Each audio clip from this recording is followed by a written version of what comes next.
He said to him, "My son, you are here with me always.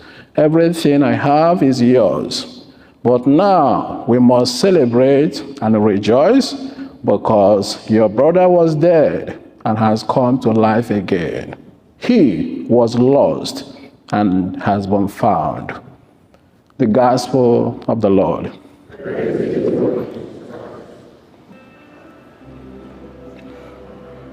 That was a long gospel. Since morning, I've been looking to see the shorter form, but I couldn't find it. Unfortunately, I'm not going to preach on the gospel today. I'm going to preach on the first reading. And you know what we celebrate today? Today, we celebrate what the church calls Laetare Sunday. And Laetare Sunday means rejoice, rejoice. But the question is, why are we rejoicing during the Lenten period or Lenten season? You know, this time we should be fasting.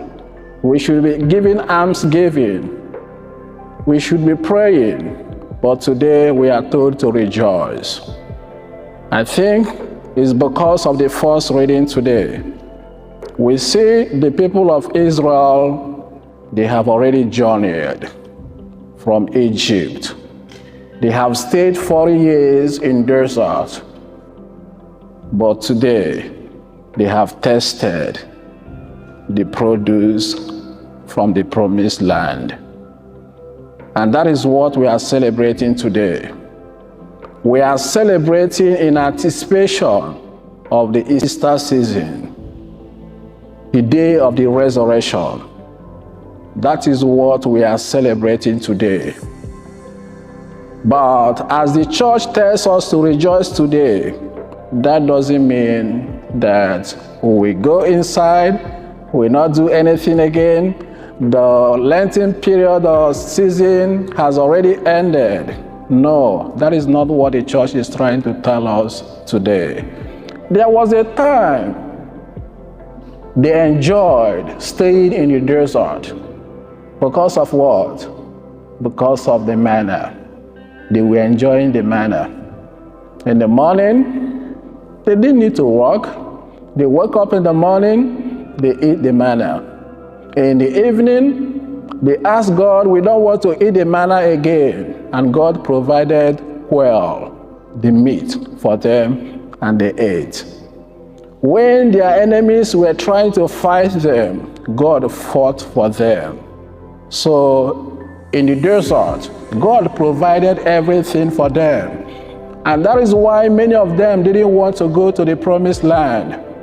Because in the promised land, as we heard from the first reading, once they ate from the produce of the land, that was when manna stopped.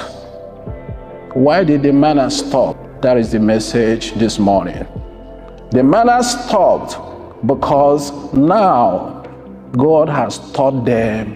He has given them everything. God has fulfilled his promise to Abraham, Isaac, and Jacob. That land has been given to them. But now is for them to cultivate the land.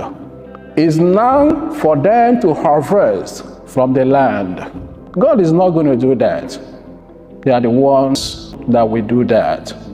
So, looking at all these stories from Egypt to the promised land, how does this or do these stories relate to us Christians? Number one, God has given us everything we needed in this life. God has given you life by sending Jesus to die on the cross for you. But how do you take care of that life? That is the question. Sometimes we pray, "God, please, I need children." God has given you those children. What do you do with those children? Do you train them? Do you bring them to the church? Or do you still want to stay in the wilderness to eat the free food, the free manna? So let us ask ourselves as we celebrate this Laetare Sunday, if we have beginning to take care of what God has given to us, or whether we still want to stay in the wilderness. The manna has to stop. For us to go forward, the manna has to stop.